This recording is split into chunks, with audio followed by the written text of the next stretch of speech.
Right now, as we speak, the world's largest economies are engaged in a tariff war, subsidizing their own industries and trying to control who gets access to critical technology.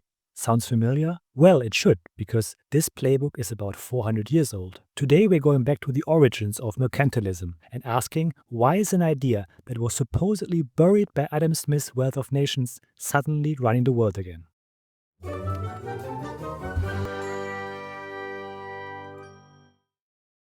At its core, mercantilism sees the world's wealth as a pie with a fixed size. For one nation to get richer, another must get poorer.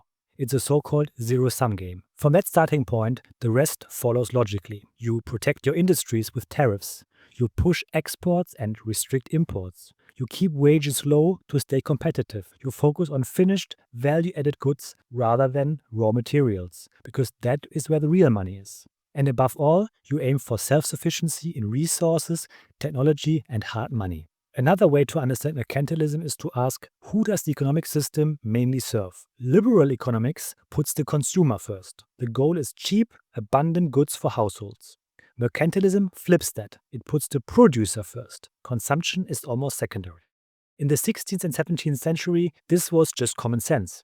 Every major European power played the game. England under Elizabeth I used state-backed trading monopolies to protect its own market and muscle into new ones. In France, Colbert, minister in Louis XIV's cabinet, essentially invented industrial policy, building up domestic manufacturing from scratch so France wouldn't have to buy from anyone else. Then Adam Smith came along and tore the whole thing apart. His Wealth of Nations in 1776 argued that free trade makes everyone richer, not just the winner. By the mid-19th century, Britain had bought in completely, dropping its own tariffs unilaterally. Mercantilism looked dead, at least on paper. It wasn't. Mercantilism experienced a brief renaissance in the late 19th and early 20th century. After World War II, free trade became the new consensus. But even then, Japan and later Germany ran arguably mercantilist-inspired export strategies, suppressing domestic consumption, keeping currencies competitive, and building industrial champions. They just didn't call it that. So what's new today? The post-war free trade era is clearly cracking, and a new version of the old logic is taking over. But it works differently. While classical mercantilism sought to hoard physical wealth by walling off markets and extracting resources from colonies, neo-mercantilism is a more sophisticated pursuit of structural dominance within today's globalized system.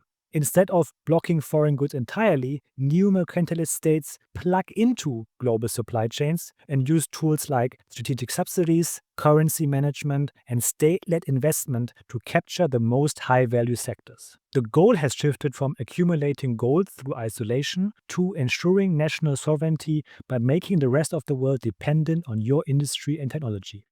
China is the most obvious example here. For decades, state subsidies, a managed currency, and a deliberate focus on manufacturing scale turned China into the world's factory. The goal was never just growth, it was strategic self-sufficiency and technological dominance. Today, that extends into semiconductors, electric vehicles, and green energy. But here's the real irony. The US, the country that built the post-war free trade order, that pushed China and others to open their markets, is now playing the same game. The CHIPS Act, the Inflation Reduction Act, tariffs on Chinese goods, export controls on semiconductors, call it what you want, but the underlying logic is pure mercantilism. And Europe is quietly moving in the same direction now. Renowned economist Branko Milanovic very recently coined the term national market liberalism, a world where markets still operate domestically, but the global architecture that connected them is being dismantled by the very countries that built it. So, in conclusion, maybe the question isn't whether mercantilism is back. It clearly is in some form. The better question is whether it still makes sense, because the old logic has a fundamental problem. If every major economy is simultaneously trying to export more than it imports and protect its own industries, who's actually buying all that surplus output? And thinking even one more step ahead, in the emerging age of AI, automation, and potential abundance, does the hoarding of manufacturing capacity still make strategic sense or not?